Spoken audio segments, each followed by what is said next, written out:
Ukraine's pursuit of NATO membership is deeply rooted in its desire for security against what it perceives as an increasingly assertive and unpredictable Russia. This aspiration was formally acknowledged in 2008 when NATO declared that Ukraine would eventually become a member. However, this promise was never accompanied by a concrete timeline, leaving Ukraine in a geopolitical gray zone. Ukraine's desire to join NATO intensified after the 2014 annexation of Crimea by Russia and the outbreak of conflict in eastern Ukraine. These events highlighted Ukraine's vulnerability and fueled its determination to seek the collective defense guarantees provided by the North Atlantic Treaty Organization. However, the path to NATO membership is fraught with obstacles. The ongoing conflict with Russia, which erupted into a full-scale invasion in 2022, has made Ukraine's membership during the war highly unlikely. NATO members are wary of being drawn into a direct military confrontation with Russia, a nuclear-armed power, and are therefore hesitant to take any steps that could escalate the conflict. Furthermore, Ukraine's membership bid faces internal challenges. NATO requires aspiring members to meet certain political, economic, and military criteria, including a commitment to democratic values, a functioning market economy, and the ability to contribute to the alliance's collective defense. While Ukraine has made strides in these areas, it still has work to do to fully align itself with NATO standards. The ongoing conflict in Ukraine has significantly diminished the likelihood of Ukraine joining NATO in the foreseeable future. NATO operates on the principle of collective defense, enshrined in Article 5 of its founding treaty, which states that an attack on one member is considered an attack on all.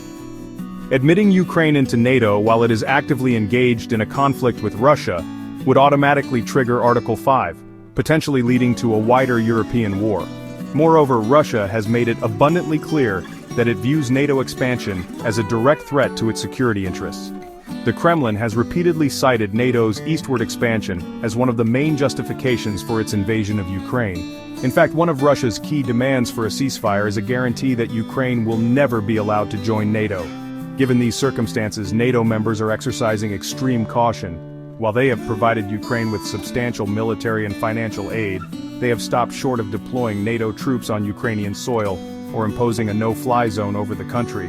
These actions underscore NATO's determination to avoid a direct military confrontation with Russia while still supporting Ukraine's right to self-defense. The question of Ukraine's NATO membership is further complicated by the lack of a unified stance within the alliance.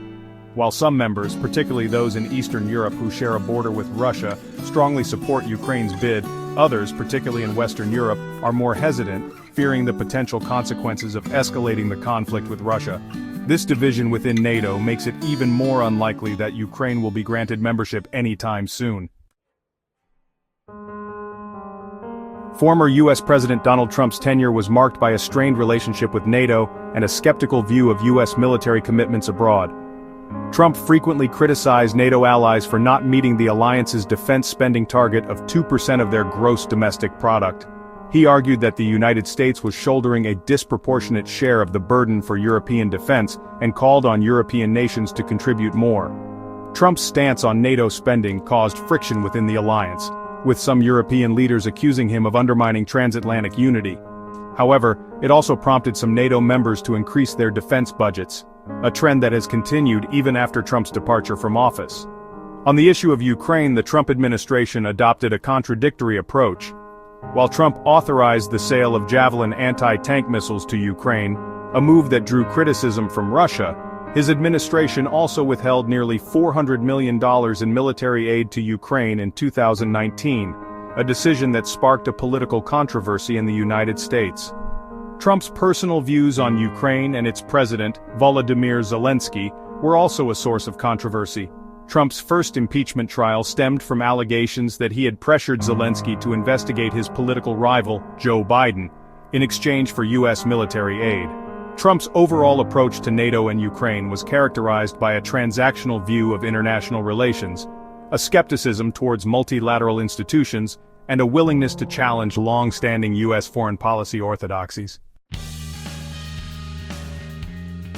The United States has been a cornerstone of European security since the end of World War II. The creation of NATO in 1949 with the United States as its leading member, marked the beginning of a decades-long commitment to deterring Soviet aggression and, after the collapse of the Soviet Union, maintaining stability in Europe. The U.S. military presence in Europe remains substantial. As of July 2024, the United States had approximately 65,000 troops stationed across Europe, along with a vast arsenal of weaponry, including tanks, fighter jets, and missile defense systems. This military presence serves as a deterrent against potential adversaries and underscores the U.S. commitment to the defense of its NATO allies. In response to the Russian invasion of Ukraine, the United States has provided billions of dollars in military aid to Ukraine, making it the largest single donor of military assistance to the war-torn country. This aid has included a wide range of weapon systems, from anti-tank missiles and Stinger anti-aircraft missiles to howitzers and high-mobility artillery rocket systems, or HIMARS. The Biden administration has framed its support for Ukraine as part of a broader effort to defend democracy and uphold the international rules-based order. The administration argues that Russia's invasion of Ukraine is a direct challenge to these principles and that the United States has a moral obligation to support Ukraine in its fight against Russian aggression.